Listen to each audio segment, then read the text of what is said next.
guys, and welcome to another lesson. And in this series, we're going to look at how to break out of the typical pentatonic boxes. It's also referred to the pentatonic coffin because that's where most people's solos go to die, in like one little box, and they don't really know how to get out of the box, especially in a musical way. So in this series, I've got a bunch of licks that I'm going to show you how you can break out of the box and some ways in which you can learn to musically get from one pattern to another pattern and start exploring other areas of the neck. So let's get going. We're going to check out this lick today. So as you can see, I'm breaking out of this pattern and I get to this pattern. So it's pattern 1 going to pattern 5. Now what most people might do is they might play this whole lick in one pattern.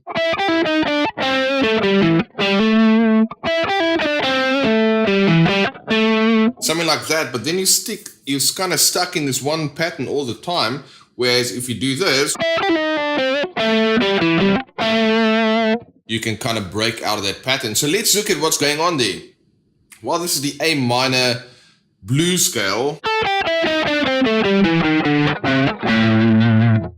So most people would play the flat 5, which is also known as the blues note. They will play that on the G string right here.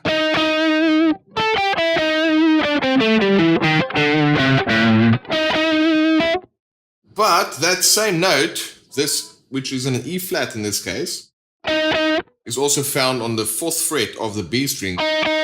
So that means you can also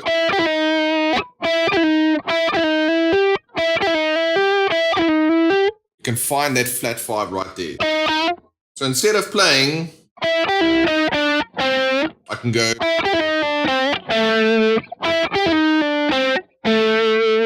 So just by moving that one note, I'm kind of, my mind thinks in a different way as it relates to moving from shape 1 to shape 5. So let's look at exactly what I'm doing.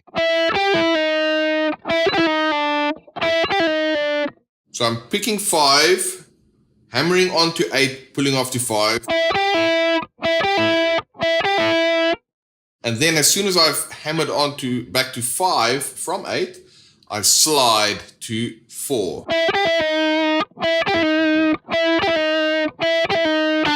And then I pick 3.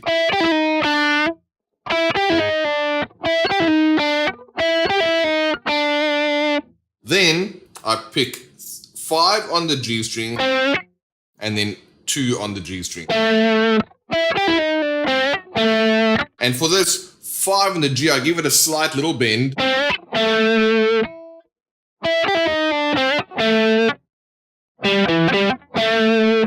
Five to 5 on the D, 2 on the G.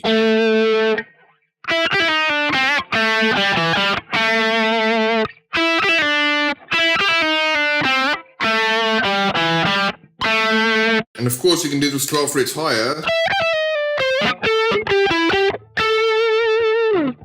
wherever you find that, and of course you can move that to other strings as well. So let's just back up a little bit. What did I do here? Well, I'm trying to find ways to move musically between patterns. And in this instance, I shifted the flat 5 that's typically expected to be here on the G string, and I've moved it to the B string. And then I play this line. And like I said, you can also do this 12 frets higher. And the note that I'm starting on here is a G note. Sorry, it's an E note hammering onto G. So if you take that phrase, it's kind of a musical phrase that, you could expect a singer to sing, especially in the way that it's phrased, with the hammer-ons and the pull-offs and the slides. So that's the first concept I want to introduce you to, is make sure that you play something that sounds like someone might sing it. And the way that you determine that is by using kind of a rhythmic phrase like I did here, and then adding in the hammer-ons and pull-offs. Because you don't want to play... If you play all those notes, a singer would never sing that staccato.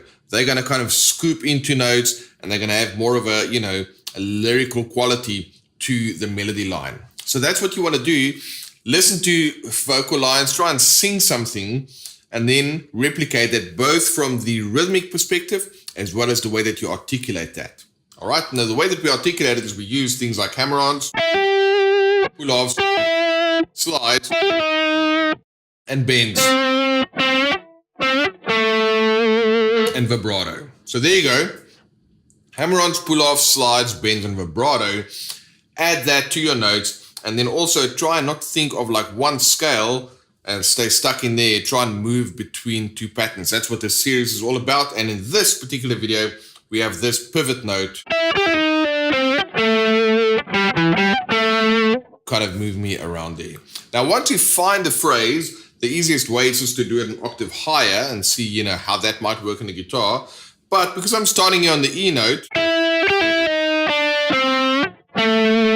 I could find my E note here.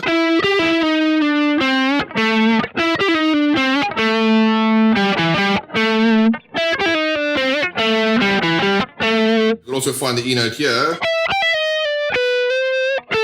So you see my finger thought I should go to the C there, but it actually moved. So as you can see, sometimes your fingers are going to think a note is in a certain place, but because I know that I'm going for a particular phrase, then I need to replicate that same phrase on a different string grouping.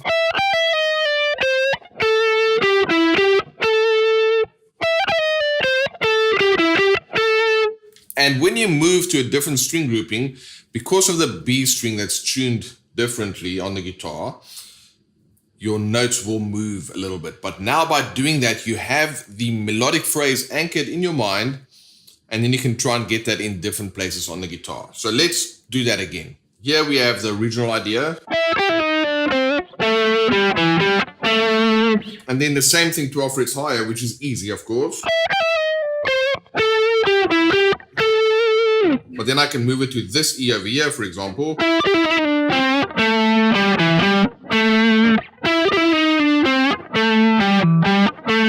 Or to this E.